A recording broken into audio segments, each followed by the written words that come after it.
game over, man. It's game over. It's kind of interesting to look back on how immensely popular the Alien franchise became over the last 40 years, despite the fact there's arguably only 2 good movies in the series. I think at this point you could easily say that there have been more good Alien games than there have been films, because I mean, not even Ridley Scott can make a good Alien movie at this point, and he's tried twice. Did IQs just drop sharply while I was away? That's not to say that all of the games have been great, since Alien 3 on the Super Nintendo is a thing that exists. But when graphics technology started making huge strides in the 90s is when we started seeing some really good Alien games. Interestingly, the majority of which happened to be first-person shooters.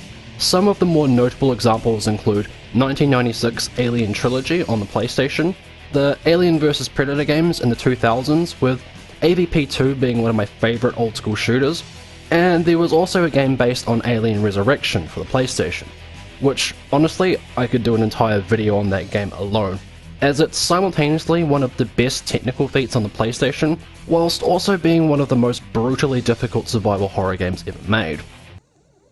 I can't lie to you about your chances. There were more obscure titles like the 1998 title Aliens Online, and I also can't forget the infamous Aliens Colonial Marines from 2013. A game that we've since learnt years later had its alien AI ruined by a single typo in the code. Yeah, thanks for that, Randy. And I'm proud of the game, and I really liked it. It had all this expectation. It's one of those expectation management things. So if you want a 9 and you expect a 9, and you give people a 7, then they give you a 5 because it's like punitive, and there's a punitive kind of thing there. So it was like a 7.5 game, which I think would have been fine for an Aliens game. What a fucking liar, dude! What a fucking Weasley little liar, dude! The most famous Alien game in recent years I feel is definitely the 2014 masterpiece Alien Isolation, that perfectly captured the aesthetic and tone of the first film, and featured the best pursuer enemy AI in a horror game that I've yet seen. However, in a lot of ways I feel that this popularity for Alien first-person shooters can be traced all the way back to a now famous mod for Doom, Justin Fisher's Aliens Total Conversion, back in 1994. Before this mod, there had been an arcade first-person shooter based on Alien 3 in 1993, and less than a month before the mod was released, there was an Alien vs Predator game released on the Atari Jaguar, meaning that these two projects were developed at the same time. The Aliens TC mod is largely famous for being the first total conversion for the original Doom, back when modding tools weren't quite as readily available as they are now, as the first level editor wasn't released until May 94, and was built on reverse-engineered code. It also made heavy use of another editor called Dehacked, which allowed Justin to replace textures, add new sound effects, as well as create new monsters based upon the iconic xenomorphs.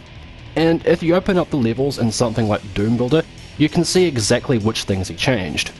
But what was it that made this mod so special outside of it just featuring aliens? Well, let's take a look, shall we? I'm gonna go out after them. What's the point? I think the best place to start is by looking at Doom itself, the godfather of first-person shooters as we know it. Released in 1993. Running on the id Tech 1 engine, Doom built upon the foundations of their previous game Wolfenstein in massive ways, as the former used rudimentary raycasting to create the appearance of 3D environments. Though this basic nature of everything being on a single plane made the experience feel a bit repetitive, and levels often felt like hedge mazes. Whereas the Doom engine made use of what is called binary space partitioning, which allowed levels to have rooms with varying different heights, and a greater overall sense of scale and complexity, even though the engine was still limited by its 2D nature, so you couldn't have rooms above one another.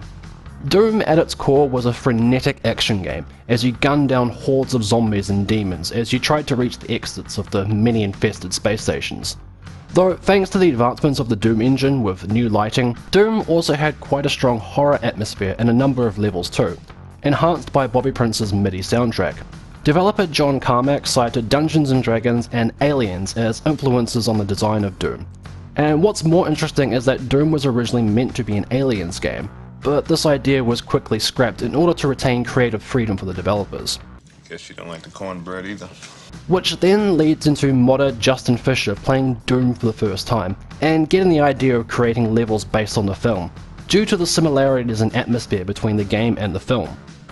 The development of the mod took roughly 6 months according to Justin, in one of the only interviews he's ever given, which went through a number of setbacks as the technology with Doom modding was constantly changing, with the biggest setback being when dehacked became a thing, prompting him to go back and create new assets since he could now.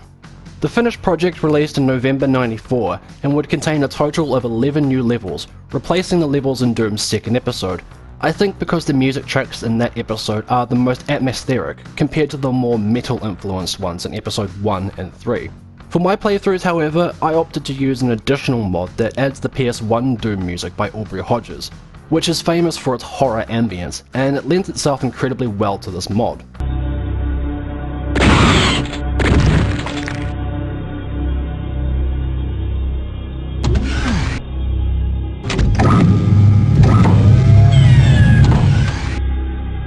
Aliens TC makes quite an interesting first impression when compared to most other level mods and the original game, as the first level is completely devoid of enemies, which is a pretty bold choice, leaving you instead to explore this abandoned hangar and collecting ammo disparately scattered throughout the level. The idea of this level though is definitely setting up a sense of tension, as well as mirroring the film with the Marines entering the colony and seemingly finding it empty.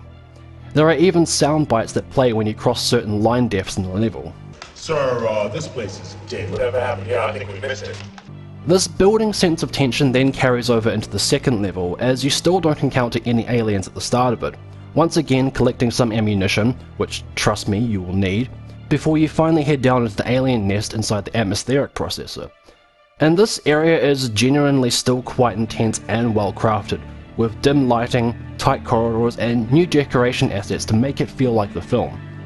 Then, just like in the film, the aliens seemingly come out of nowhere to attack you and catch you off guard, as this level in particular makes heavy use of a neat trick of hiding the aliens behind semi-transparent walls, that combined with the dim lighting, makes it hard to see where they are. For a mod that is both as old as this is, and also the very first total conversion, it's impressive how well designed it is, as this entire second level is just masterfully executed, and it's here where it really starts to feel less like Doom and more like an Alien experience. Remember when I said that you'll be needing all the ammo you've been finding? Well, that's because Aliens TC leans much closer to an experience akin to a survival horror game than it does an action game like Doom, as ammo and health pickups are fairly scarce throughout the mod, and the most common enemy is the Warrior Alien, which replaces the Pinky Demon and requires at least 2 shotgun rounds to take down. There is another variant of this alien that combines the Spectre and an explosive barrel, which damages the player if killed within close proximity, mirroring how the aliens bleed acidic blood. The Lost Souls are replaced by the Facehuggers, and the Imps are replaced with an Acid Spitter alien variant, which Justin said he did to add variety as there was no acid spitting alien in the film. And of course, at the very end there is an Alien Queen, which Justin himself admits looks a bit janky since the sprite work is based off a figure, which may have been this one. Well, that explains it, and the A2s always were a bit twitchy.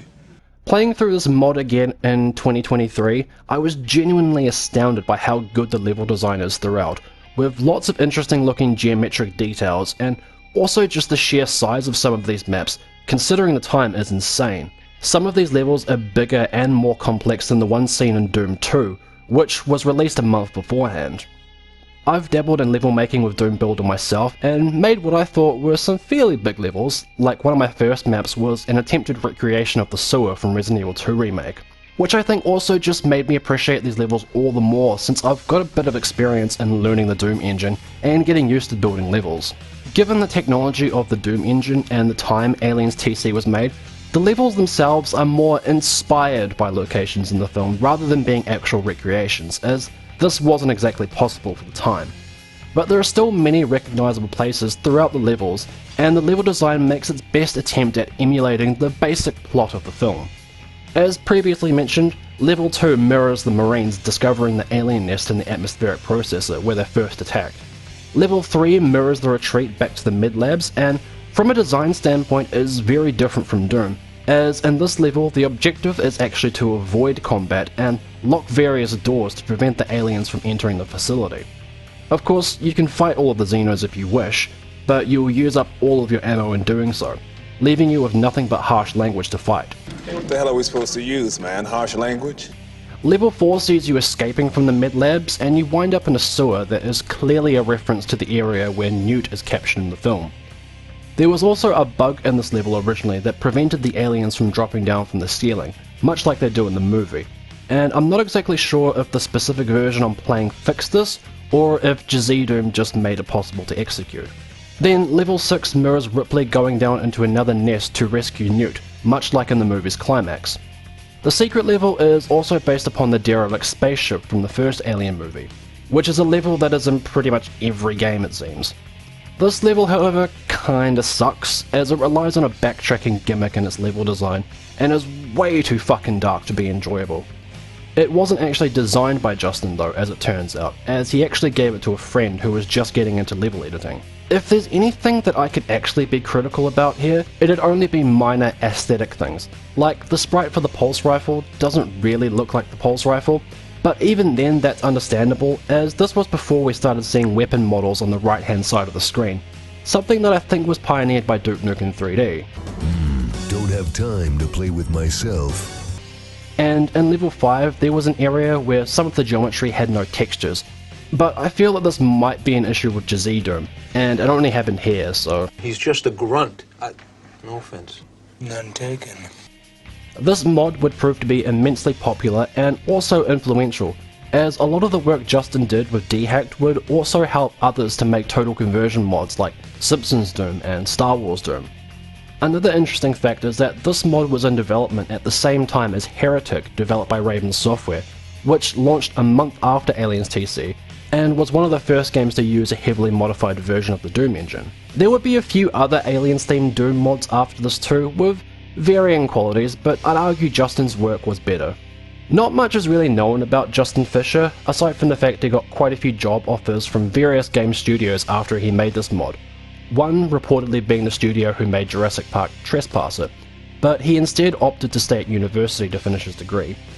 He did one interview 5 years after the mod launched and has since then been pretty quiet, aside from appearing in the upcoming first-person shooter documentary that's meant to come out sometime this year. How long was I out there? Which I guess leaves the question of, how hard is it to play the Aliens TC mod today in 2023? And thankfully it's pretty easy since it's been archived very well, but there's also a few different versions available. There's the original version by Justin that I played for my initial playthrough for the footage, which I'd recommend if you want to play it just as it was. Otherwise, there's another version that released in 2016 by CyborgParrots that updates some of the weapon sprites, particularly the pulse rifle, to closer replicate the weapons from the film, and leaving pretty much everything else intact.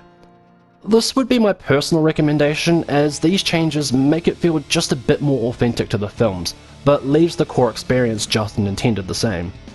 Affirmative. The other option is a so-called remake of the mod by Kontra Kommando, released originally in 2017 and updated in 2021 to work with the newer versions of Doom. There are some cool changes added in this version that take advantage of some of the new features that Doom source ports allow, such as more advanced lighting showcased by throwable flares, much like the Aliens vs Predator games, and the inclusion of a flashlight.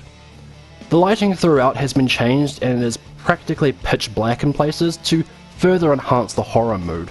However, what I didn't like is that this mod made significant changes to the aliens, replacing the sprites, which I don't think look that great and are too bright, but they also changed their AI by making them much faster, similar to the first Aliens vs Predator game, and they're able to jump at the player, making the experience more akin to Brutal Doom.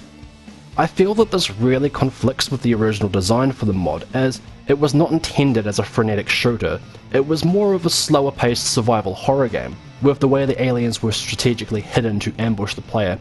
Not to mention the more tightly designed and claustrophobic nature of the level design really doesn't mesh well with these faster enemies. So I personally wouldn't recommend playing this iteration, sadly, even though it's clear a bit of work went into it. Hey, maybe you haven't been keeping up on current events, but we just got our asses kicked, pal! I also feel like I would almost be remiss not to talk about another pretty damn good Alien Doom mod while I'm making recommendations, and that would be 2014's Aliens Colonial Marines. Beginning development in 2007, funnily enough alongside the official Aliens Colonial Marines game, this mod is an incredible technical showcase for the Doom source port, with 4 incredibly large and complicated levels that show off many impressive features like 3D structures that allow rooms above each other, like these walkways connecting these 2 buildings in the first level, along with gorgeous coloured lighting throughout. A lot of the textures and assets were taken from the Aliens vs Predator games, and the weapon sprites I believe are taken from Alien Trilogy, making it all very authentic to the Aliens universe. It's also an incredibly difficult mod as the enemy count is pretty damn high, and once again the aliens move incredibly quickly, but in a way that feels a bit more fair than the Aliens TC remake. You can also find and deploy sentry turrets much like in the movie, which can result in some really cool skirmishes against hordes of Xenos. I do recommend saving heaps while playing this, as there is some trial and error aspects to the levels where you can trigger massive hordes unexpectedly that will absolutely brutalize you. But other than that, this is a fantastic mod that I would highly recommend you check out alongside the Aliens Total Conversion. And with that all said, thanks for checking out my retrospective on the Aliens Total Conversion. Let me know some of your thoughts in the comments, like what's your favourite Doom mod, or what is your favourite Aliens game? Until next time, stay safe out there everyone, remember short controlled bursts, and I'll see you all in the next video.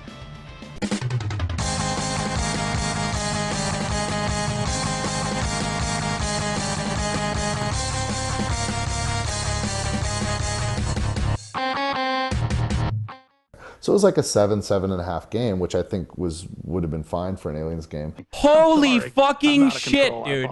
Literally lying. Still lying to his audience.